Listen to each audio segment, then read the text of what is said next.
only the shit remains.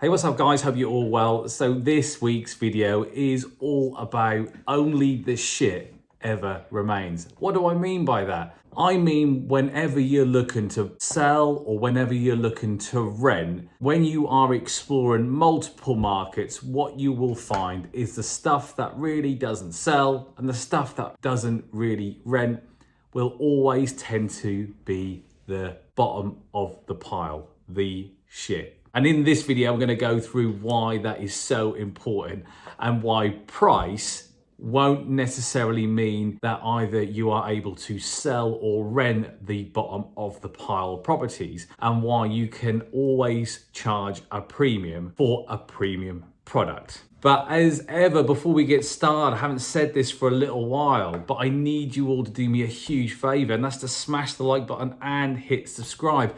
My likes and my subscribes are way down because I haven't asked for it for a long time. So please, if you're watching this video and you get anything from it, throw me a little like and subscribe if you haven't already. So those of you who have been watching my videos for a little while now will know that I am a big believer in it's all about what the market wants and delivering to what the market wants and where the gaps are, so you can seize the opportunity and hopefully get on the back of a growing part of that market. But in order to understand the market and in order to take advantage of the opportunities and in order to bring a premium product to the market, you have to understand the other end, the bottom of the pile, the shit, the bad stuff, the stuff that doesn't rent, the stuff that is rented at a lower value, the stuff that doesn't sell. And selling and renting properties are completely different when looking at this type of thing, looking at the bottom parts of the market.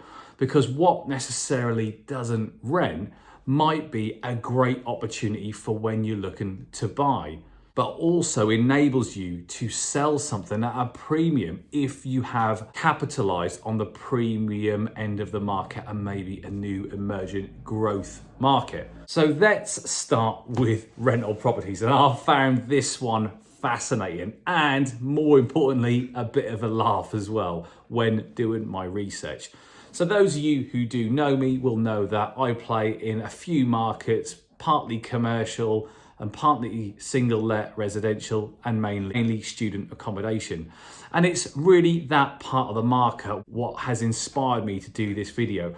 Because if you are involved in students, you will know that you sign a student up typically from September to the end of August, but by October, November, or at the latest December of the same year that they move in, you are advertising that same property for the following academic year. And if you've got a great property with all the right touch points in a good location at a fair value price, you will tend to rent that property really easily. In fact, you may have different groups climbing over themselves to sign up for that property way before Christmas. Some years are different to others, and sometimes it does happen a lot later and you don't really make it happen until Christmas or just after Christmas when they all come back. But most of the time they're all gone by November. But this year, or last year, for this coming academic year, I had nearly every single one of my properties that I could show people completely signed up, deposit paid, tenancy agreement in before the end of October, which was unheard of. I have never experienced it. So I then started marketing the properties that I was in refurbishment, and they all went by November.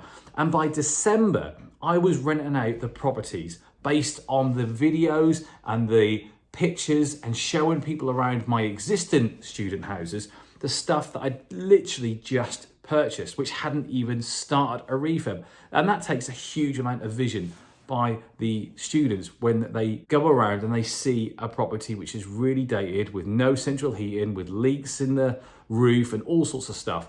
But if you show them what you are doing, and what you are doing is absolutely giving the market what it wants, people and groups of students and tenants will put their faith in you and you will be able to deliver a great product for them and charge a good price. But going through that process, what you will start to see is that the premium end of the market and the market where you are given what tenants what they want, at the other end, you'll start to see the stuff that is really dated.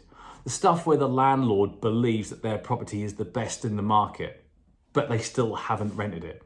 You'll see the absolute bottom of the pile. Now, not only is this quite interesting and quite amusing to watch, because sometimes you'll even know the landlords and you'll understand that they preach what they are, but what they deliver and what they have to offer isn't anywhere near it.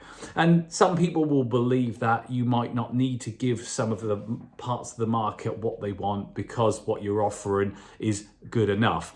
Well, my attitude and my view is that you shouldn't ever accept good enough. When you have multiple offerings in the market and you are a good tenant, you can pick the best properties. And that's why higher prices don't tend to deter the right tenants for great properties. And that is what it's all about. But you can use this to really see where the market is and where it's going. Now, 10, 15 years ago, there was only dog shit properties in the local market. And I remember going to view some properties when I was looking to buy, and bedrooms were divided from hallways and living rooms with curtains.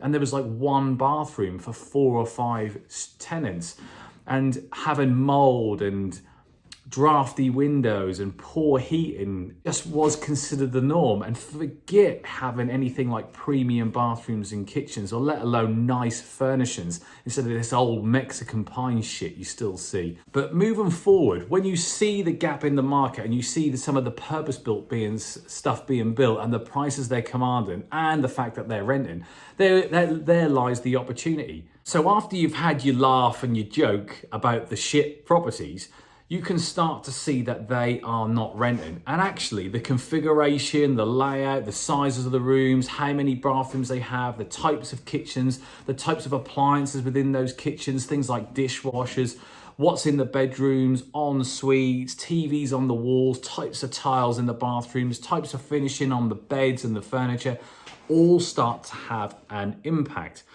And that does really enable you to discover where you can maximize your rental income, and also what is dropping off in the market. Flipping that onto sales. Now, actually, I think what's happening in the market is the other end for the medium range price properties. What we're tending to find is properties that hit the open market that are in need of updating, what I would consider the shit properties for rent, are the ones that are actually going for more money, because there's a huge amount of hope value, and everyone today seems to be a property investor. So there is a view where you can buy a property and add value. And because we're in a rising market, you might not add a huge amount of value day one, but maybe in 12 months time, the market has continued to go up. Why wouldn't a newly refurbished property go up? Well, this does really smell, taste and feel like the 2007 crisis. And I remember it really well, because it didn't really matter if you were buying a shit property that needed a huge amount of work doing to it, because you could put your own stamp on it and it would be worth more money in the long run, because property prices just go up. Unfortunately, they don't just go up, they do come down. And what we're seeing is properties that are pretty neat and tidy, but maybe a little bit dated in terms of maybe decor and fixtures and fittings. I'm talking 3 or 5 years old. They're the ones that you can tend to get a good deal on if you're looking like a first-time buyer or a second home, or you're looking to move or whatever it is.